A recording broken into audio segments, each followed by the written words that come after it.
It's a Friday. We're screaming into the weekend, and I'm fired up today on Winning Begins at Home. Thanks for being with us. Thanks for being a part of our community, sharing with your friends and family, helping us grow these downloads.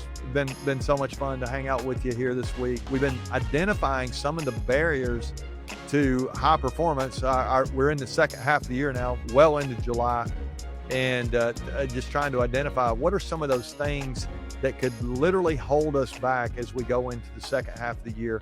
And we identified complacency on Monday. If you've got complacency going on, you're going to want to go back and check that episode out. The second day, we talked about our attitude. If we're not careful, our attitude can really, it can hold us back. Sometimes it's our circumstances. We did a whole day on that. And sometimes our circumstances get in the way. And then yesterday, I loved the conversation. We talked about sometimes it can be the people or the lack of people around our life, the lack of a team, the lack of accountability. We need the right people if we're going to go to the right place. And so I want to encourage you to continue to work on any of these. But today, I said at the end of yesterday's episode that I think today's might be holding as many people back as anything. And this really can crush your dreams. And it's so simple to identify, but sometimes it can be so hard to get out of our lives. And it's fear. Fear is holding back more people. I mean, so many people I meet, fear is just crushing their dreams. In fact, I heard a quote this last week from author Susie Kassem. Here's what she says: "Fear kills more dreams than failure ever will." Think about that. Fear kills more dreams than failure ever will. Sometimes we think, well, I fail. I'm just going to stop. No, that's usually not what happens. I don't start because I'm afraid. I'm afraid if I try something, I'll fail. Usually if I fail, it's not as bad as I thought it was going to be. It's what's really the failure is when I don't try. And Susie goes on to say, doubt kills more dreams than failure ever will as well. So it's fear and doubt. I mean, these things are just dream killers. And if you're sitting here today and you're we're going into the second half of this year and you've allowed fear to affect your first half or doubt, you doubt your own belief, your own ability. I think there's a huge opportunity here for us to make some progress today. Now let's think about fear here for a second. What are some of the things that happen when we're afraid? What are some of the detriments to that or the negative outcomes of that? I think first of all, it causes us to avoid challenges. I mean, one of the things we're working on right now, I'm excited about. We've got a new book coming out just in a few weeks. Mark Miller and I do, called Lead Every Day. And actually I've got a copy here. I'll hold up, Lead Every Day. Three essential disciplines to unleash the passion and performance of everyone around you.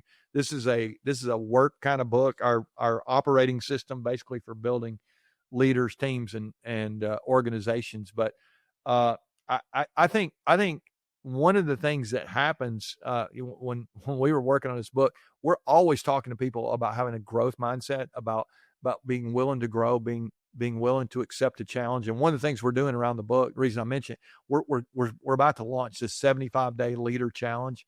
I'm excited about that. So many people are just avoiding challenge. They just don't want to try. I'm good enough. It goes back to the complacency thing, right? If we're not careful. And so we avoid challenges, we avoid those growth opportunities. And so fear that's what it does. It causes us to just say, I tap out and I'm afraid. I don't know. I don't know if I've got what it takes. And that would be the second thing I think that fear does, is it causes us to have these self-limiting, a lack of belief, however you want to say it.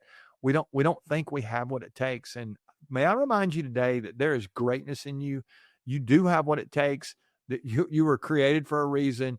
If you will just lean in and use what you have, use your gifts, use your passion, use the community around you to lean in and help them, encourage them, serve them. It is amazing what happens when each of us does that in our little spot. You don't have to help everybody, but you do need to help somebody. And so I would encourage you, don't allow that fear to self-sabotage your mindset.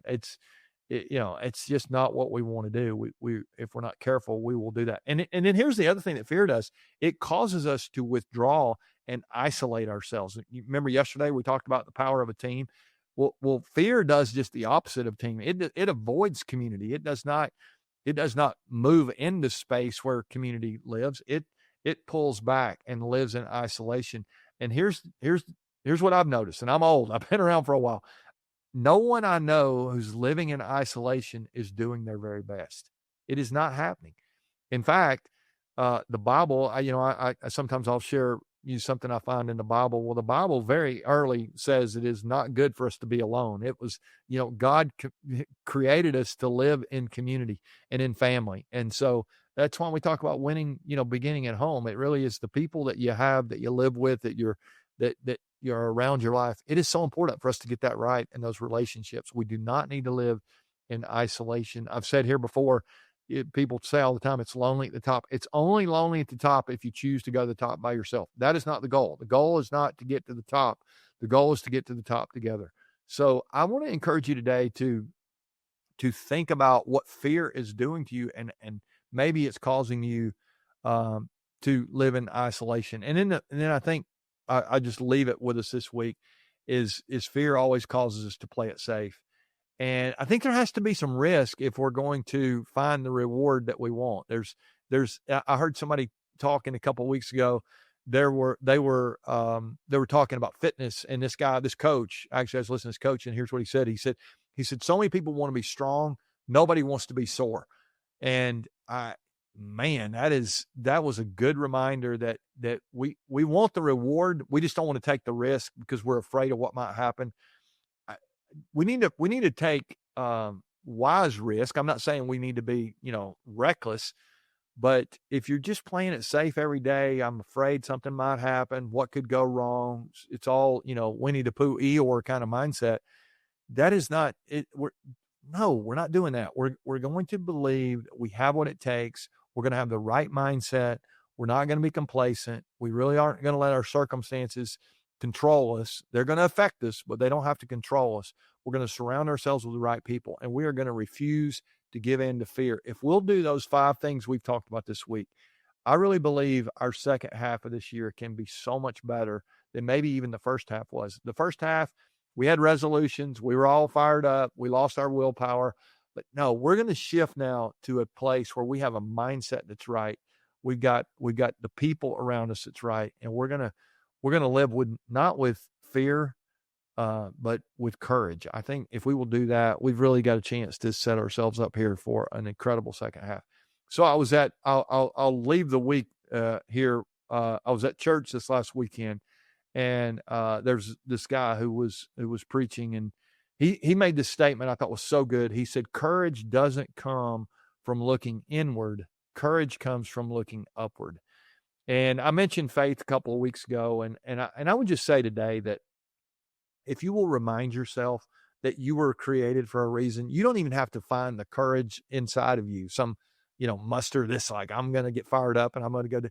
No, God really wants you to have an impact in this world. And I hope you will look upward and ask him for help and not just try to do this on your own. You really don't have to. This second half of this year, it can be a partnership between you and heaven. If you'll get that right, I think you're going to be way more effective in the long run. So, and I think you'll have more joy and more fulfillment along the way, knowing that you're doing what you were created for. Again, there's greatness in you, but it will only come out if you understand that the one who made you to be great is available to help you as well. All right, we'll leave it there for the week. Coming back next week, all new content. I'm excited about it. I hope you'll continue to share with your friends and family. Continue to make some of these adjustments, and let's make sure that we dominate here this second half. All right, love you guys. Remember, winning begins at home.